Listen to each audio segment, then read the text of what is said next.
அவளை பேச வைக்கலன்னு வைங்க, அப்புறம் நம்ம வக்கீல் வந்து சொத்து கேஸுக்காக வாதாட வேண்டியிருக்காது, கொலை கேஸுக்காக வாதாட வேண்டியதாயிரும். நான் என்ன சொல்கிறேன்னு உங்களுக்கு புரியும்னு நினைக்கிறேன். சார் நீங்கள் கொஞ்சம் டென்ஷன் ஆகாதீங்க, நாங்கள் பேசுகிறோம் சார். போங்க, வாங்க பேசுங்க.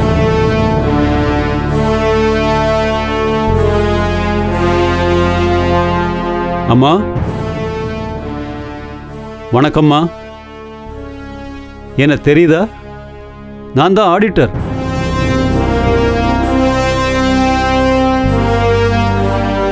என்ன தெரியுதான்னு கேட்குறிய? அதெல்லாம் நல்லா தெரியும். அவளுக்கா தெரியாது? அவளுக்கு கண்ணு நல்லா தெரியுது, காது நல்லா கேட்குது, வாய் மட்டும் தான் பேச மாட்டேங்கிறா சார். வாயை திறக்க மாட்டேன்னு அடம் பிடிக்கிறா. இன்னும் கொஞ்ச நேரம் அப்படியே உட்காந்து இருந்துட்டு திருப்பி மயங்கல் விழுகிற மாதிரி நடிச்சுட்டு திருப்பி போய் படுத்துக்கலாம்னு பார்க்குறா. அதானா உன் திட்டம்? நடக்காது. திருப்பி நீ படுக்கிற மாதிரி இருந்தா பாடையில தான் படுக்கணும். உன்னை லேசில் விட மாட்டேன், மனசுல வச்சுக்கோ. அண்ணா அவட்ட போய் என்ன தெரியுதான்னு கேட்குறீங்க? நீங்க என்ன சின்ன வயசுல காணாம போய் திருப்பி வந்திருக்கீங்களா? மாமா சார் இருங்க சார், நான் பேசுகிறேன் சார். நீங்கள் பேசுகிறத கேட்டால் எங்களுக்கே மயக்கம் வந்துடும் போல இருக்கு. கொஞ்சம் அமைதியாக இருங்க சார். நீங்கள் உட்காருங்க சார், நான் பேசுகிறேன். அம்மா, நீங்கள் மயக்கம் போட்டு விழுந்தப்போ இருந்த நிலைமை இப்போ இல்லை. சொத்து முழுக்க சிக்கலில் இருக்குது. நீங்கள் பேசுகிறதுல தான் உங்கள் குடும்பத்தோட எதிர்காலமே இருக்குது. அதனால தயவு செஞ்சு சொல்லுங்க. நீங்களா மனுஷங்களா என்ன நான் கேக்குறேன்? அந்த அம்மா முடியாதவங்க எந்திரிச்சு உட்கார்ந்துருக்காங்க. டாக்டர் கூப்பிடணும்னு அறிவு வேணாம்? எல்லாரும் நிக்க வச்சு பேசிட்டு இருக்கீங்க. அக்கா வாங்க நம்ம கூட்டிட்டு போவோம். ஏய் நந்தினி, என்ன விளையாடுறியா? ஆளாளுக்கு பேசுறீங்க. இங்க என்ன இளவா விழுந்துருச்சு? எல்லாம் ரவுண்டா உட்காந்துருக்கீங்க கால் மாட்டில். போமா பின்னாடி. நீங்க யாரும் அவட்ட பேச வேண்டிய அவசியம் இல்லை, ஆடிட்டர் பேசுவார். சார் கேளுங்க சார், கேட்குற விதமா கேளுங்க சார் அவட்ட. மேடம், உங்க பேரை சொல்லி உங்க கையெழுத்தை காட்டி உங்க மொத்த சத்தையும் அடிச்சிட்டு போயிட்டா மேடம். சார் நல்லா காதுல உரைக்கிற மாதிரி சொல்லுங்க சார். இப்படிலாம் சொன்னா பார்த்தாது. அவ காதுக்குள்ள போய் ஊன்னு ஊதுங்க, அப்பயாவது கேட்குதான்னு பார்ப்போம். அசைறாளான்னு பாரு, அப்படியே உட்காந்துருக்கா. அவ்வளவு திமிரு.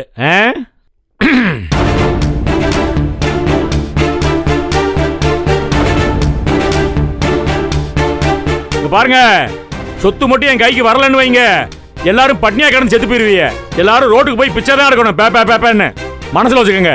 என்னைய வச்சு தான் வண்டி ஓடிட்டு இருக்கு, எல்லாரும் வண்டியும் ஞாபகத்தில் வச்சுக்கோங்க.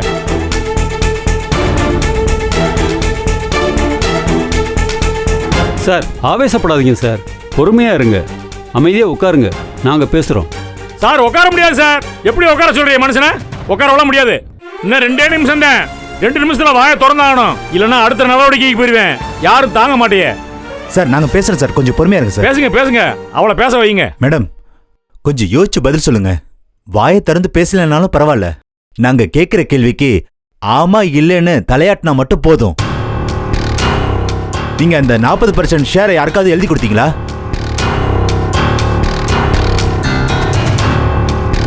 நீங்க நிச்சயமா அப்படி செஞ்சிருக்க மாட்டீங்கம்மா, எனக்கு தெரியும். அப்படியே நீங்க எழுதி வச்சிருந்தாலும் இந்த வீட்டு ஆளுங்க பேர்ல தான் எழுதி வச்சிருப்பீங்க. ஆனா இந்த குடும்பத்துக்கு எந்த சம்பந்தமும் இல்லாதவன் எங்கிருந்தோ வந்து எனக்கு தான் இந்த சொத்துல உரிமை இருக்குன்னு டாக்குமெண்ட் நீட்டுறான். எல்லாம் பக்காவா இருக்கு மேடம்.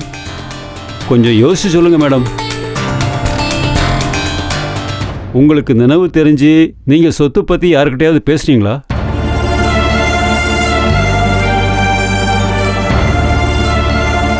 பேசு. என்ன முழிக்கிற? பாருங்க சார், கல்லூரி மங்கா முடிச்சது மாதிரி முடிச்சுட்டு இருக்கா. இந்த அடமெல்லாம் இந்த வயசுல தேவையா உனக்கு? வாயை திறந்து சொல்லு. அந்த தாடிக்காரங்க உனக்கு என்ன சம்பந்தம்? சார் தாடிக்காரன்னு சொன்னா அவங்களுக்கு எப்படி சார் தெரியும்? பேரை சொல்லி கேட்டா தானே சார் அவங்களுக்கு தெரியும். அப்ப சொல்லுங்க சார் பேரை. ஊர்ல எல்லா பையனும் தான் தாடி வச்சிருக்கேன். நீங்க சொல்லுங்க சரிதான். சொல்லுங்க பேர் என்னன்னு சொல்லுங்க. இருங்க சார். மேடம், ஜீவானந்தன் யாரையாவது உங்களுக்கு தெரியுமா?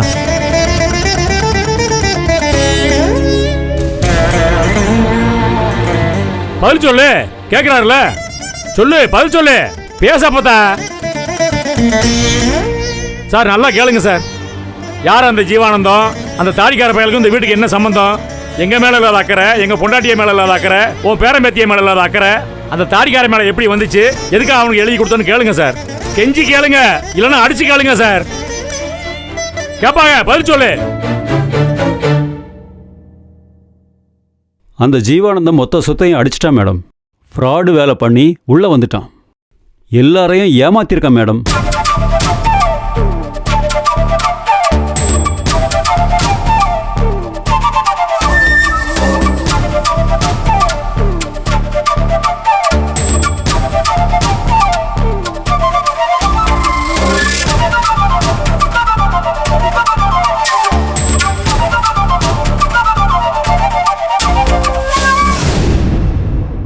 ஜீவானந்தம் யாரையும் ஏமாத்த மாட்டாரு.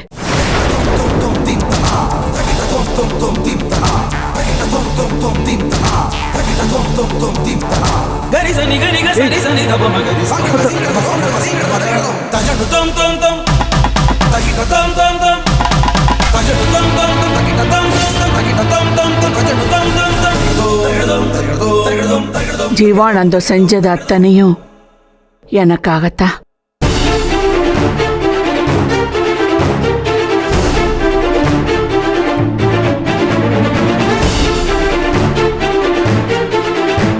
ஜீவானந்தத்தை நான் எப்ப சந்திச்சேன் தெரியுமா?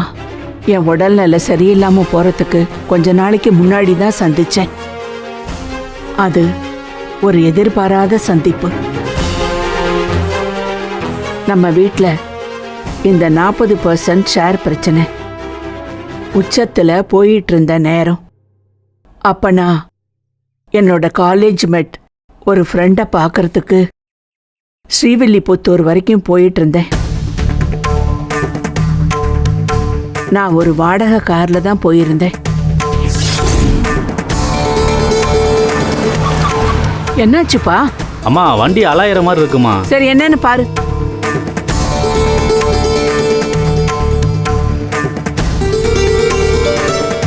டயர் பஞ்சர் ஆயிருக்குமா? டயர் பஞ்சர் ஆயிடுச்சா? சரி ஸ்டெப்னியும் எடுத்து மாத்து, சீக்கிரமா மாத்து.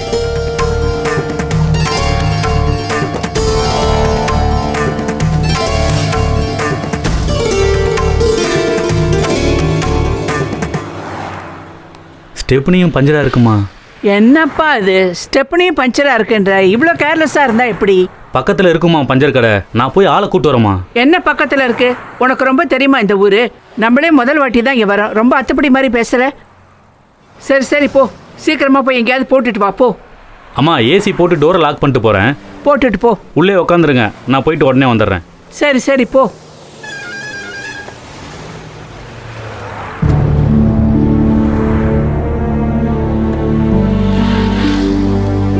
போயிட்டு வந்துடுறேம்மா. இவனை வச்சுக்கிட்டு ஸ்டெப்னி இல்ல காத்து இல்லைன்னு கேர்லெஸ்ஸா சொல்ற டிரைவரை இப்பதான் பாக்குறேன். ச்சே, அந்த இடம் அனுபவமே இல்லாத, ஆள் நடமாட்டம் இல்லாத ஒரு மாதிரியான இடம். கொஞ்ச நேரம் கார்ல உட்கார்ந்துருந்தேன். அதுக்கப்புறம் என்னால உட்கார முடியல. திடீர்னு ஏதோ ஒரு புது ஸ்மெல் எங்கேருந்து வருது?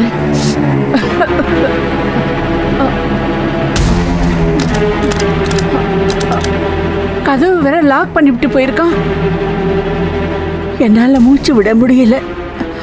மூச்சு திணற ஆரம்பிச்சது.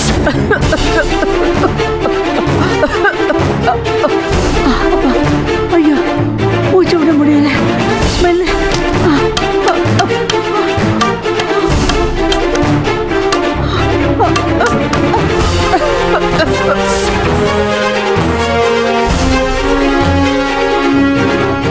ரொம்பவே கிரிட்டிக்கலான கண்டிஷனுக்கு வந்துட்டேன். உயிர் போக போகுதுன்னு நினைச்சேன்.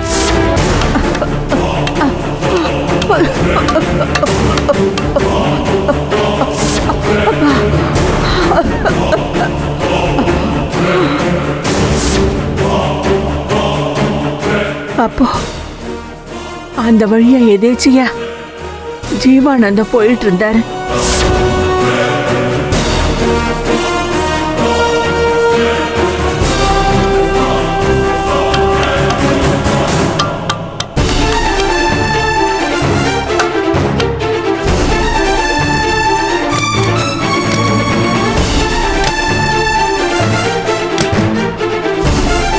அந்த கடைசி நேரத்துல ஜீவானந்தன் தான் கார் டோர் ஓபன் பண்ணி என்ன காப்பாத்தினாரு.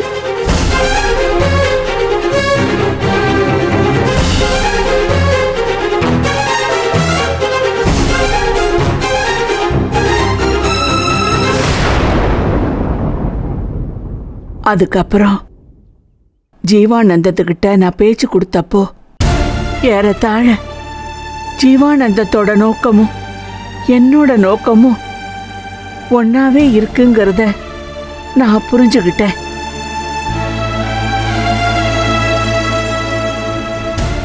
நான் என்னை பத்தி என் நோக்கத்தை பத்தி எல்லாம் ஜீவானந்தத்துக்கிட்ட சொன்னேன். இதை நான் சொன்ன பிறகு இந்த வயசுலயும் ஒரு உயர்ந்த லட்சியத்துக்காக நீங்க போராடுறீங்க, உங்களுக்கு சப்போர்ட்டா நான் இருப்பேன்னு அந்த ஜீவானந்தம் சொன்னாருடா.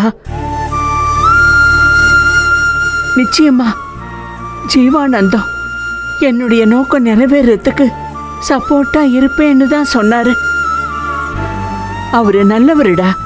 எப்பவுமே ஜீவானந்தத்துக்கு கடைசி வரைக்கும் நான் நன்றி உள்ளவளாதான் இருப்பேன். என்னோட நோக்கம் என்னன்னா,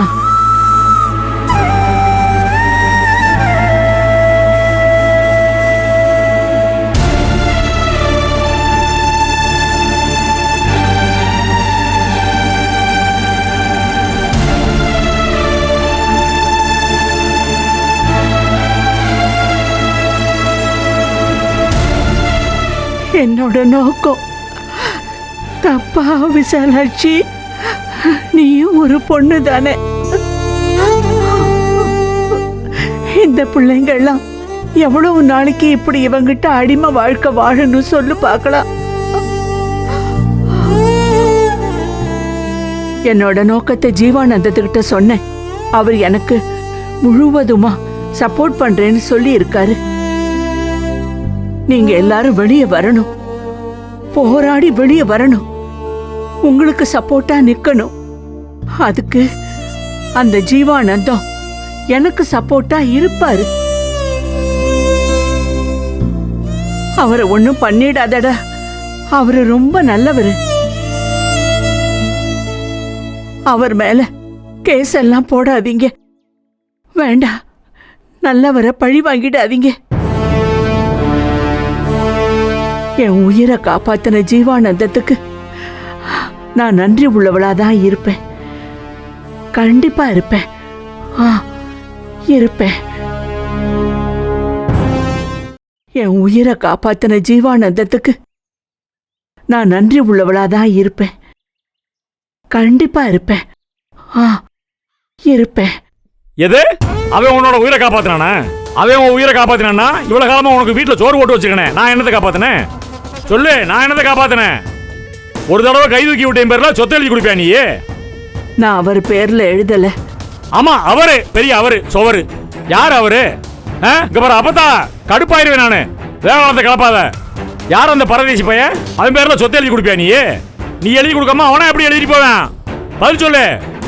அது எனக்கு தெரியாது. என்னது தெரியாதா? என்ன விளையாடுறியா நீ? ஆள் யாருன்னு தெரியும், ஆனா சொத்து எப்படி போச்சுன்னு தெரியாதா உனக்கு? என்ன நாடகம் மாறியா என்கிட்ட? ஏய் அப்பத்தா, இங்க பாரு, உலகத்துல இல்லாத மிஷின் எல்லாம் கொண்டு வந்து ரூம்குள்ள வச்சு உன் உயிரை காப்பாத்திருக்கேன். சும்மா கிடையாது. என்கிட்ட வந்து பம்மாத்து வேலை பார்க்காத நீ. அப்படி இப்படி ஏதாவது தெரியாது புரியாதுன்னு சொல்லிக்கிட்டு இருந்தேன்னு வையேன், உன்னையெல்லாம் துண்டு துண்டு ஆக்கி விட்டு போயிருவேன். மனசுல வச்சுக்க.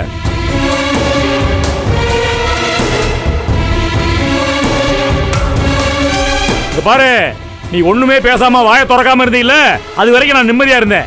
என்னைக்கு உன் திருவாயை திறந்து 40% பேச ஆரம்பிச்சியோ அன்னைக்கே நிம்மதி போச்சு. ஏன் சார் இப்படி பேசுறீங்க? கொஞ்சம் பொறுமையா இருங்க சார். அப்படியே இவங்களுக்கு தெரியாம அவன் அந்த சொத்தை எடுத்திருந்தாலும் இவங்க ஒரு கம்ப்ளைண்ட் கொடுத்தா போதும், எல்லாம் நம்ம கைக்கு வந்துடும் சார். அப்ப அதை செய்யுங்க சார். செய்ய வேண்டியதானே? எதுக்கு இவ்வளவு போய் கெஞ்சிக்கிட்டு இருக்கணும்? அதை செய்யுங்க, கையெழுத்த நான் வாங்கி தரேன். சார், போலீஸ் முன்னாடி வச்சு ஸ்டேட்மெண்ட்டை ரெக்கார்ட் பண்ணாதான் ரொம்ப ஸ்ட்ராங்கா இருக்கும் சார். இப்ப மேடத்தை போலீஸ் ஸ்டேஷன் கூட்டிட்டு போக முடியுமா? ஆமா, மேடத்தை அப்படியே கார்ல உட்கார வச்சு ஊர்வலமா கூட்டு போவோம். வேற வேலை இல்ல. உங்களுக்கு போலீஸ் தானே வேணும், போலீஸை வீட்டுக்கு வர வைக்கிறேன் சார் நானு. Okay sir. இங்க பாரு கிளவி, வீட்டுக்கு போலீஸ் வரும். போலீஸ் முன்னாடி அந்த ஜீவானந்தம் என்னை ஏமாத்திட்டான் கையெழுத்து வாங்கினான்னு சொல்லணும். புரியுதா? ஏதாவது மாத்தி பேசணும்னு வையேன், நான் மாறிடுவேன். மனசுல வச்சுக்க. அந்த சொத்து என் கைக்கு வரணும். என் சொத்து என் கைக்கு வரணும். இங்க பாருங்க சார், என் சொத்தை என் கைக்கு வர வைக்கிறதுக்காக நான் யாரை வேணாலும் வீட்டுக்கு வர வைப்பேன் சார். நீங்க கவலைப்படாது சார், நான் போலீஸ் வர வைக்கிறேன் சார். ஞானா, அந்த இன்ஸ்பெக்டருக்கு ஃபோன் பண்ணி உடனே வீட்டுக்கு வர சொல்லு. கூட 2 போலீஸ்காரங்களையும் வர சொல்லு. இங்க வச்சு எழுதி வாங்குவோம் சார். நீங்க ரெடி பண்ணுங்க சார், கேஸ் ரெடி பண்ணுங்க சார். போங்க சார், இந்த என் ரூம் ஃப்ரீயா இருக்கு சார், அங்க போய் உட்காந்து எழுதுங்க சார். வக்கீல் சார், நீங்களும் கூட போங்க சார். இருங்க ஒரு நிமிஷம் இருங்க. அவன் மேல என்ன இருங்க சார். ஏன் சார் ஓடுறீங்க? ஏன் சார் பதட்டப்படுறீங்க? அவன் மேல என்னென்ன கேஸ் போட முடியுமோ எல்லாம் போடுங்க சார். கிளீனா எழுதிடணும், எந்த ஓட்டையும் விட்டுறாதீங்க எழுத்துல. சரிதானே? 420 போடுவீங்களா, 820 போடுவீங்களா, எல்லாம் 20 போடுங்க. போட்டு அவனை லாக் பண்ணும் சார். Okay sir. புரியுதா? கையெழுத்து வாங்க வேண்டியது என் வேலை. ஓகே. என்னால முடியும். நான் போங்க எழுதுங்க, போங்க. வாங்க சார். கிளீனா உட்காந்து எழுதுங்க. சட்ட ரீதியா எந்த ஓட்டையும் விட்டுற கூடாது, பக்காவா இருக்கணும். தப்பா எழுதிட்டு அப்புறம் மண்டையை சொரியாதீங்க.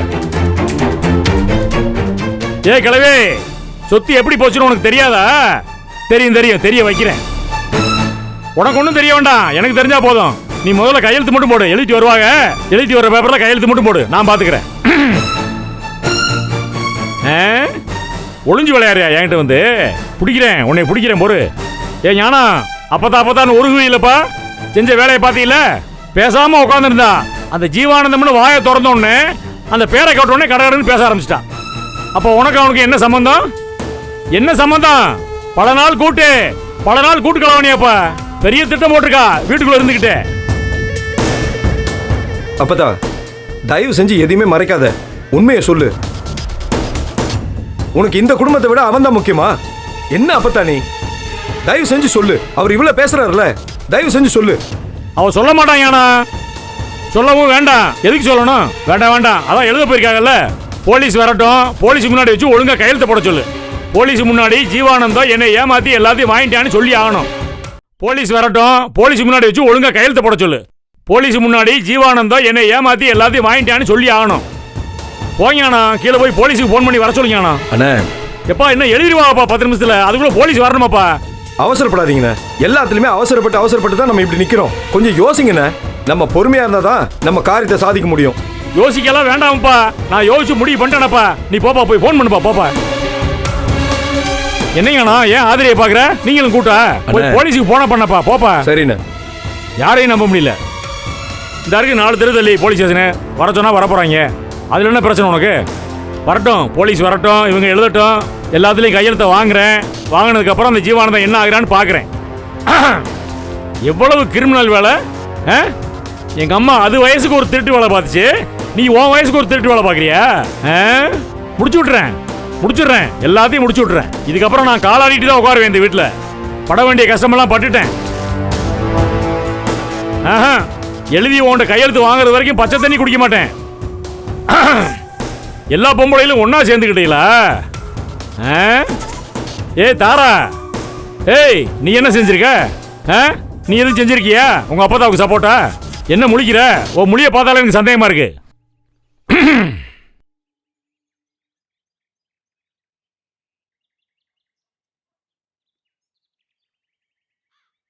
ஹலோ இன்ஸ்பெக்டர் சார், எங்க இருக்கீங்க சார்? நான் ஞானம் பேசுறேன் சார். அண்ணன் ஏதோ முக்கியமான விஷயமா பேசணும்னு உங்களை உடனே வீட்டுக்கு வர சொன்னார் சார்.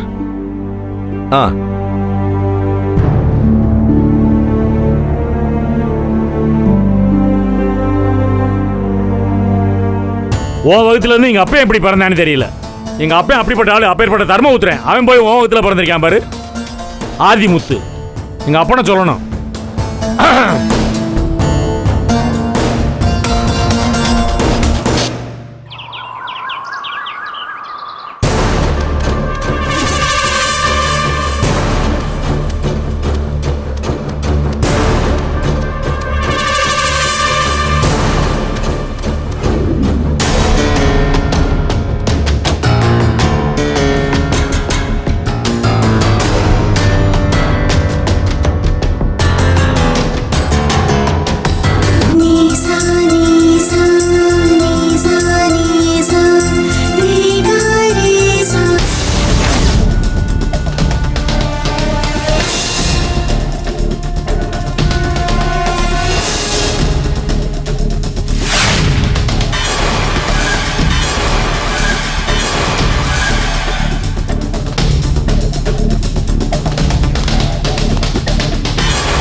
ஏய் இன்னைக்கு என் கதையை முடிக்கணும்டா